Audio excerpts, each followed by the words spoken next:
The warriors of the Sun Empire await Great Shaper Pashona, feeding their dinosaurs, cleaning their armor, and performing their training dance. Quint is examining the poncho that holds Abuelo's spirit, contemplating his conversation with Vito. How many histories in Strixhaven libraries were written by members of cultures they described? Hadn't he himself been annoyed with the depiction of Loxodon? Faced with one astonishing discovery after another, he wonders if Vito is right. None of this is his story to tell. A merfolk of the River Herald enters the room, announcing that the convocation is beginning, gesturing for the Sun Empire warriors to follow her. They climb the endless stairs to the top of the building, emerging in front of the huge golden door they'd seen from the shore when they arrived. The warriors looked disgusted as vampires from the Legion of Dusk arrived. To the Sun Empire, they were enemies from another continent, intent on conquering their lands. A wizened merfolk enters from the opposite side of the room, her green skin mottled with brownish pink spots, pink fins flaring out behind her. She wears jade armor like many of the other River Heralds, but carries no weapons. She's a Shaper.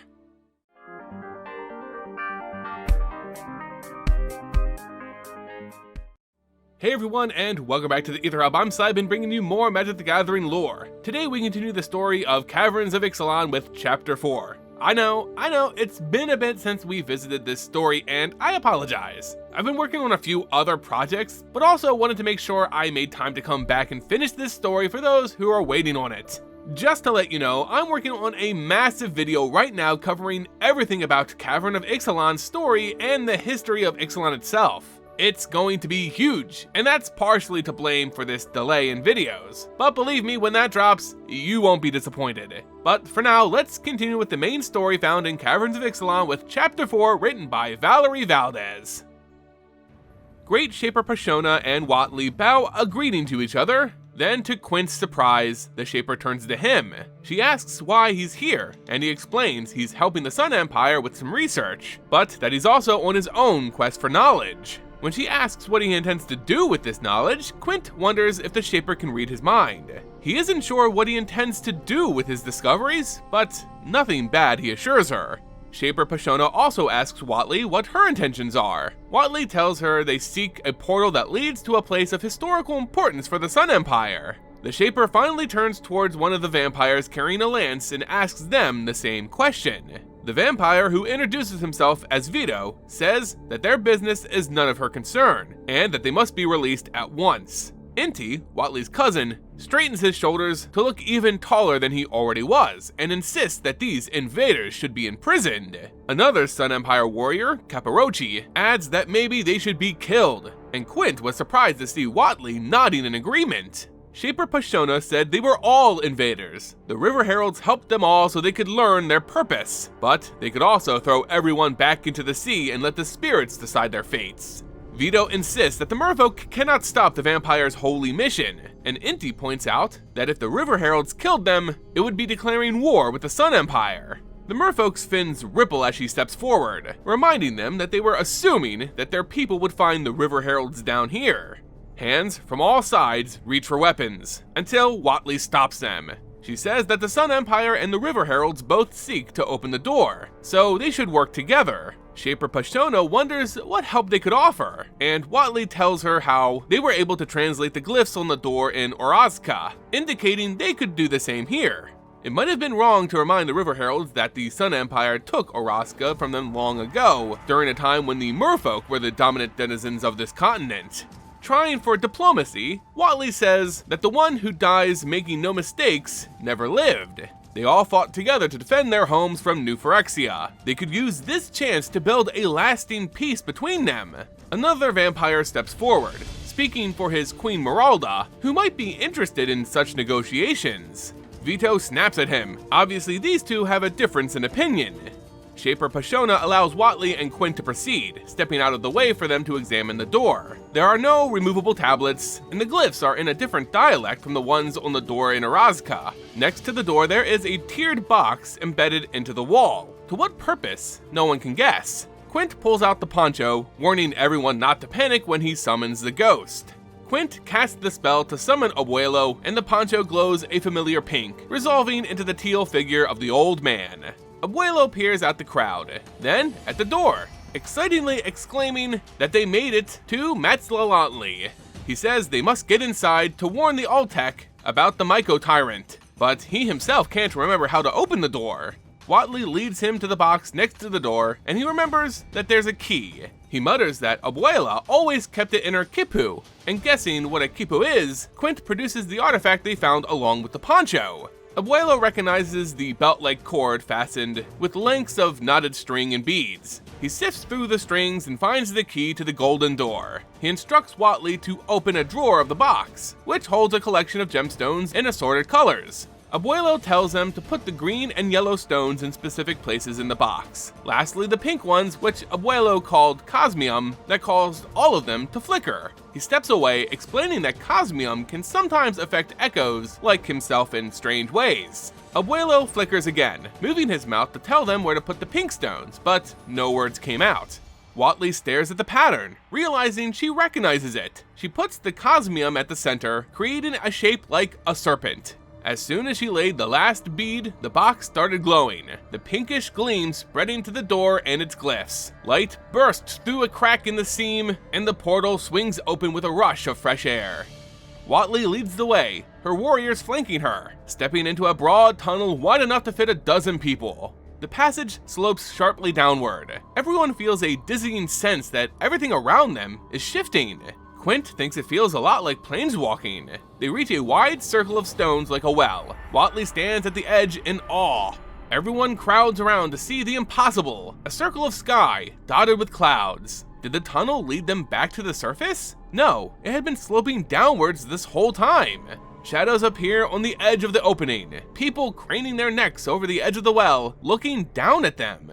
One of the people said that they must find a Nimpakal, their tone concerned rather than shocked. With the elevator ropes cut, Malcolm had to fly down from one level to the next. Sometimes he carries breeches, while other times the goblin climbs down the walls himself. The sickly green glow of fungus lights their way, and they both wear cloth over their faces to protect them from breathing in spores. They eventually find the slightly damaged elevator perched atop a shelf of mushrooms. They found no sign of the corpses beyond the black bile that had retched from the platform. Still, the bottom of the shaft remained out of sight. A dim light below gradually brightens until finally they reach the end of their descent. A tunnel lights up to their left, like they were being guided or herded. Malcolm and Breeches follow the glow, fully aware of how difficult an escape was going to be. The tunnel opens to an enormous cavern, a fungal forest spread out before them, littered with crumbling ruins. Bioluminescent spores float like tiny fireflies between mushrooms as tall as trees. Scuffling footsteps and occasional murmurs suggest they're not alone. Survivors from downtown? What if they were infected? They reach a clearing where the ground is covered in connected circles, like the marking on their allies' skin. A motley collection of people emerge from the forest, covered in fungus, like the corpse that had started this entire investigation. Some are flanked by large walking mushrooms with legs and arms like some terrifying children's doll. One of the humans stepped forward, his eyes replaced by glowing mushrooms. Xavier Sal, the mayor of downtown, welcomes them. Xavier explains they are the Mycotyrant, and gestures towards a giant figure. They? The Mycotyrant hangs in a web of root-like strands that stretch from the floor to ceiling. Its body is toad-like, broad and green with purplish spots, and gills circling its neck. It has no legs, but two arms that end in vicious claws, covered with different-sized mushrooms. Above a lipless maw filled with horn-like teeth, beady green eyes stare down at Malcolm and Breeches. The Mycotyrant tells the two that they and their quest are known thanks to their former companions. Malcolm asks about his companions, and the Mycotyrant confirms they have been incorporated into the colony. The former humans, in eerie unison, explain that they are one. Malcolm remembers seeing trees felled by fungus, rotted from the inside. He assumes his companions and the denizens of downtown, as well as the dinosaurs they fought, were now suffering a similar fate. Malcolm asks what the Mycotyrant wants, suggesting gems, money, or food. The Mycotyrant lets out a cloud of spores and a silent laugh, Xavier's mouth answering that they wanted everything. The golden door from Amalia's visions stands open before her. She can't help feeling thrilled, but deeply unsettled by the accuracy of her dreams.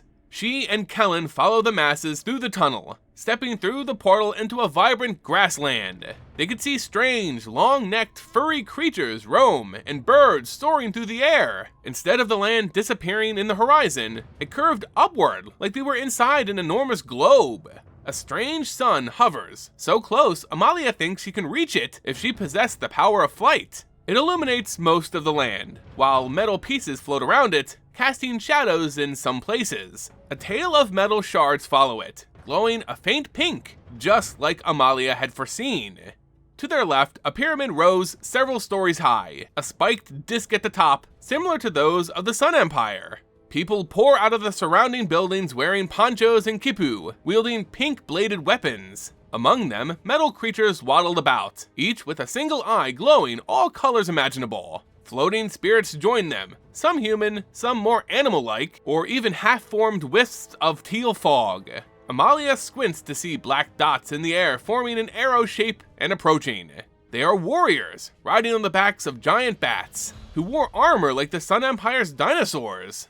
The voice from her vision returns, calling to her, louder and stronger than ever. One of the Bat Riders lands, her hair held in place with a crown-like band, her kipu and belt adorned with the same pink stones used in their weapons. One of the strange mechanical creatures follows her like a child would follow its mother. The Bat Rider introduces herself as Animpakal, commander of the Thousand Moons. The spirit Abuelo drifts forward, admitting he helped them open the seal to enter the core. He was granted the key to open the door, in the hopes that they could return when the Mycotyrant was defeated. Abuelo reports that the core isn't safe. The Mycotyrant has grown in power rather than fading away.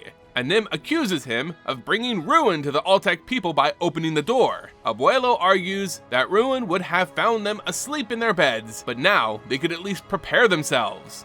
Anim says the Thousand Moons do not sleep. They've guarded the door since it was closed by their ancestors. If not for Abuelo, she thought the doors would have remained closed and they would forever be safe.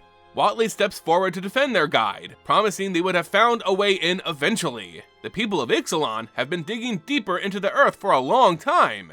Amin asks Hautli if she is of the Common, but Hautli doesn't know who they are. Amin says the Common are the Oltec's ancestors, who left the core to explore the outside world, until these doors were eventually sealed.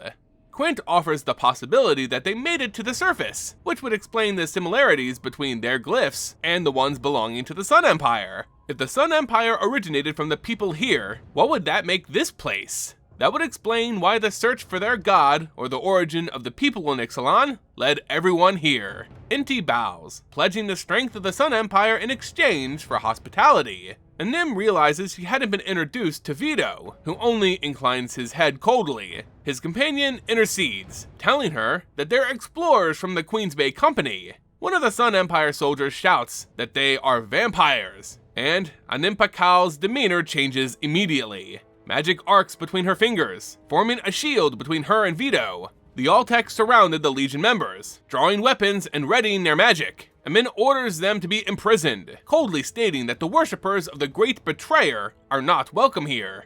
Vito starts to protest, but then his eyes glaze over. Grabbing Clavileño's arm, he says that all proceeds according to his will. The Bat Riders lead the vampires into the depths of the garrison, away from the light of the strange shell-covered sun. The Sun Empire warriors are led to the dining hall and offered food, and one of the Oltec approached them. They led the warriors and Quint to a building adorned with a sun emblem on the roof. Akal Pakal, Oltec's steward, awaits inside. She wears ceremonial robes in blues, greens, and golds with intricate geometric patterns. Large gold discs hang from her neck, and a tall headpiece engraved with glyphs sits upon her head. Steward Akal welcomes them, her voice husky with age, but she wants to know more about the blood drinkers in their midst. Hautli explains how they'd warred with the vampires in the past, until New Phyrexia invaded and they had to work together to defeat the greater threat. The Sun Empire and the vampires of the Legion of Dusk are not allies, but after so much violence, they hoped for a peaceful way forward. Some of the warriors knew their emperor's thoughts, that Torazon was weakened by the war, and that they should press the advantage and strike now. An exasperated Hautli explains that they should work together to rebuild rather than dying on foreign shores. Vito recognizes these arguments, thinking back to the wars she's lived through.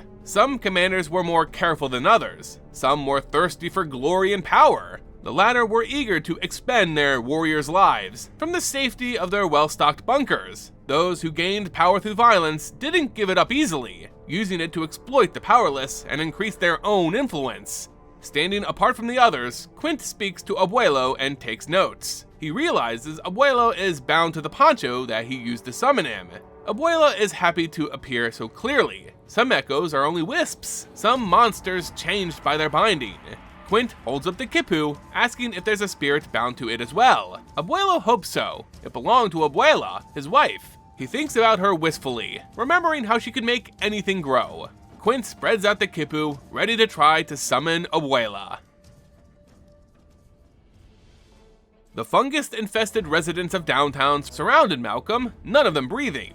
They were all dead, no chance of saving any survivors now. All he could do was try to report back to the Brazen Coalition to keep anyone else from suffering the same fate. He asks the Mycotyrant if he did this to his people, trying to gather as much information as he could.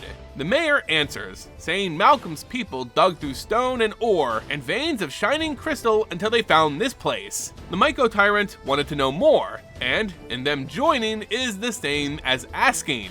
The Mycotyrant doesn't kill, they change, they spread. Where there is one of them, there is all of them. Malcolm thinks back to the body he found on the surface of Sunray Bay. Maybe the Mycotyrant didn't know they were killing their hosts. He didn't know what they were doing precisely. Controlling their minds? Consuming them? Assimilating them into itself? Malcolm asks where they came from. Xavier replies that they've always been here, watching and growing, from the time when the Oltec and their gods walked the core, when the Coman Windknock built cities, to when they enriched the soil. They traded with the Malamat and the Deep Goblins, and collected lore from all the flesh that finds them. Malcolm has no idea what any of this means, but it sounds impressive and alarming. He and Breeches try to strike a deal, offering gold or gems. The Mycotyrant says they want the sun, since they have been denied the light of Chamil for ages. Malcolm realizes that if this creature reaches the surface, it would consume Sunray Bay, perhaps all of Ixalan. How could he and Breeches possibly escape this place alive? Amalia thinks the Oltec's prisons are more like detention rooms. The concept of jailing people as punishment was appalling to the Oltec. Even so, the Legion vampires and their servants were locked up, their weapons confiscated, and left to await their fates.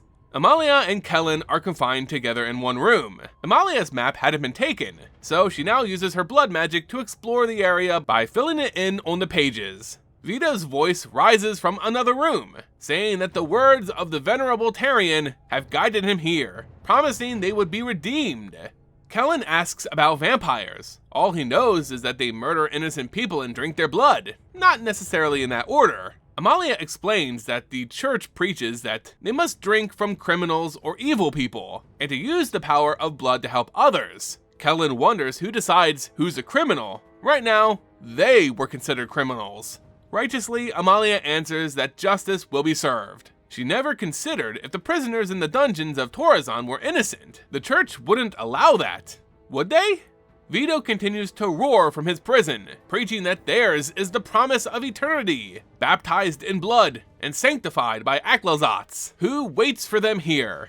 Not all vampires, clearly, are entirely committed to the church's ideals. Amalia thinks of Vita and Vona as examples of those who think differently.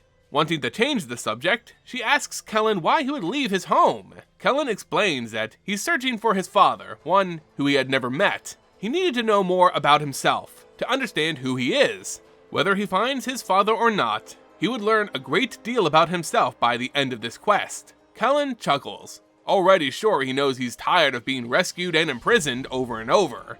Amalia's magic could get them out at any time, but where would they go? A tendril of mist crawls through the window. After looking outside, Amalia realizes a magic fog covers the building. Her people had the power to do this, frequently using it in battle, but why now? A stifled scream dies with a gurgle, begging met with a sickening thud, then the scent of blood coming from another room. The Legion soldiers had not fed much since their descent, and their servants were dwindling.